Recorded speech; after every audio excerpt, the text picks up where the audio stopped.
Di era digital ini, warganet tuh sering banget pakai istilah baper buat nyindir orang yang ngerasa terlalu sensitif atau mudah tersinggung sama banyak hal.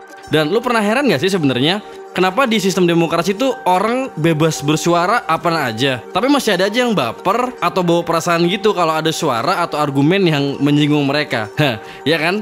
Nah, kita sering banget dengar kalau demokrasi adalah sistem pemerintahan yang adil, menghargai hak asasi manusia, dan juga ngasih kesempatan yang sama bagi setiap warga negara. Tapi di balik keindahan dan definisinya sendiri, demokrasi sebenarnya punya sisi gelap yang kontroversial juga. Selain itu, demokrasi juga sebenarnya punya banyak definisi karena pendapat orang-orang soal demokrasi itu banyak juga. Nah, makanya, jadi ada satu pertanyaan yang bersarang di kepala gue sih. Apa sih sebenarnya demokrasi itu? Kalau lo termasuk orang yang punya pikiran itu juga, lo tonton video The Futurist Gen Z ini sampai habis biar lo dapat keseluruhan insight-nya, terutama soal pandangan pemikir dari seluruh dunia tentang demokrasi itu sendiri. Stay tune ya.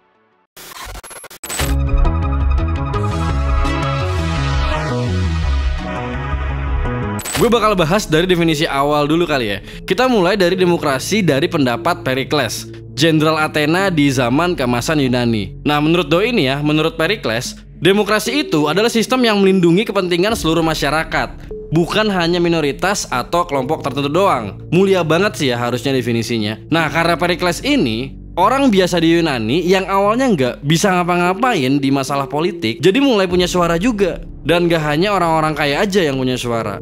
Nah, abis itu juga ada definisi demokrasi dari John Locke, filsuf Inggris. Nah, menurut Locke, setiap orang adalah setara, tanpa terkecuali dan bebas melakukan apapun terhadap hak naturalnya, seperti pribadi dan properti. Doi juga menambahkan bahwa pemerintahan yang sah harus memenuhi persetujuan dari yang diperintahnya. Dan persetujuan tersebut tidak hanya diberikan kecuali melalui majority rules. Jadi semua keputusan dalam masalah politik itu diambil berdasarkan suara mayoritas ya, bukan hanya kelompok tertentu doang. Nah, yang ketiga, pemerintahan demokratis idealnya terdorong buat mencapai kepentingan publik dan bertujuan untuk menjaga hukum dan keteraturan, kebebasan berpolitik, serta properti individu. Nah, definisi itu benar-benar menekankan kalau pada akhirnya rakyat itu paling berkuasa dan pemerintah itu yang menjaga biar semuanya itu kembali ke rakyat. Nah, yang terakhir, kita juga punya definisi dari demokrasi Jean-Jacques Rousseau, filsuf dari Swiss. Menurut Rousseau, setiap orang dalam komunitas harus memilih sebagai keinginan publik dan membuat aturan pada wilayahnya. Kemudian, setiap orang itu pada akhirnya harus mematuhi keputusan tersebut tanpa terkecuali. Nah, kalau di Indonesia sendiri, kita punya pandangan tentang demokrasi dari Soekarno. Menurut beliau, demokrasi itu bukan hanya pada kebebasan politik, seperti bebas memilih dan bebas berbicara,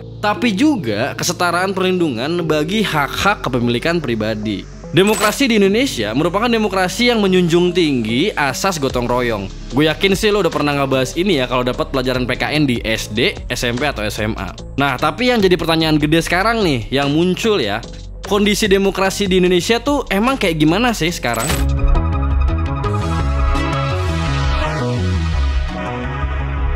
Indonesia adalah salah satu negara di dunia yang menganut sistem demokrasi. Dan selama beberapa dekade terakhir, Indonesia itu sebenarnya udah nunjukin perkembangan yang signifikan dalam hal pemilihan umum dan penegakan kebebasan berekspresi. So good for us. Demokrasi di Indonesia juga bisa kehitung mudah juga sih sebenarnya.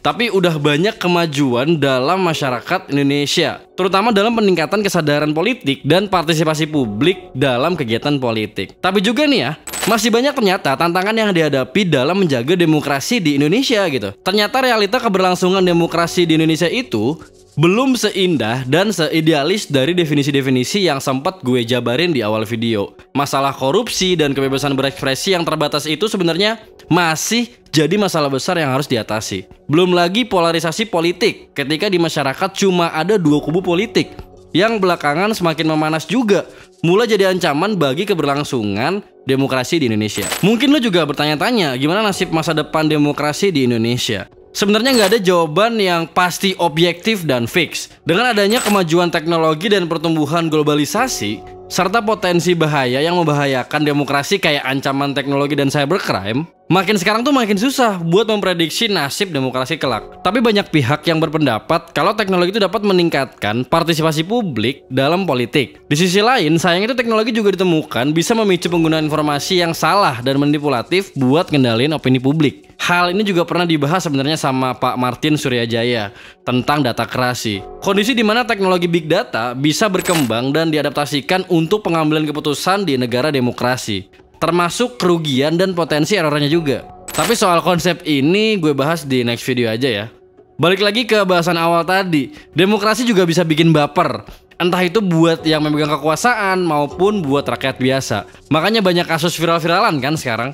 Nah, buat menjaga keberlangsungan demokrasi di Indonesia dan seluruh dunia, perlu dilakukan berbagai macam upaya biar partisipasi publik makin kuat juga, dan juga mendorong pemimpin-pemimpin yang terpilih buat memenuhi janji mereka ke rakyat. Hal ini juga bisa dilakukan dengan ngasih akses informasi yang lebih baik dan transparan kepada publik. Serta juga bisa mastiin sih ya adanya jaminan kebebasan berekspresi dan kebebasan pers, tanpa kekhawatiran mereka ada di dalam bahaya. Selain itu juga, di era teknologi dan informasi seperti ini tuh penting banget negara-negara untuk beradaptasi dan memperbarui cara mereka dalam mengelola demokrasi.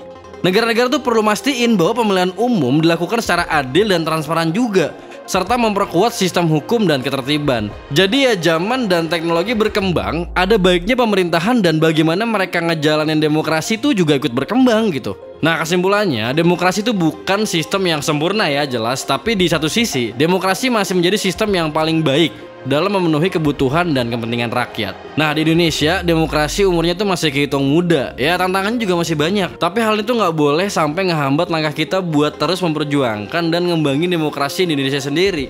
Kalau kita tetap fokus buat memperjuangkan partisipasi publik, menjaga kebebasan berekspresi, dan memperkuat sistem hukum, masa depan demokrasi itu bisa terjamin harusnya. Nah, tapi kalau menurut lu sendiri gimana? Apakah lu setuju sama pendapat gue soal demokrasi di Indonesia saat ini? Atau lu ada pandangan lain yang mau lu bagiin? Kalau ada, coba lu tinggalin di kolom komentar ya. Jangan lupa subscribe dan follow TikTok dan Instagram The Futurist Gen Z juga. Akhir kata, gue Yoga dari The Futurist Gen Z. Ayo kita sama-sama berprogres untuk masa depan manusia dan kehidupan yang lebih baik. Thanks.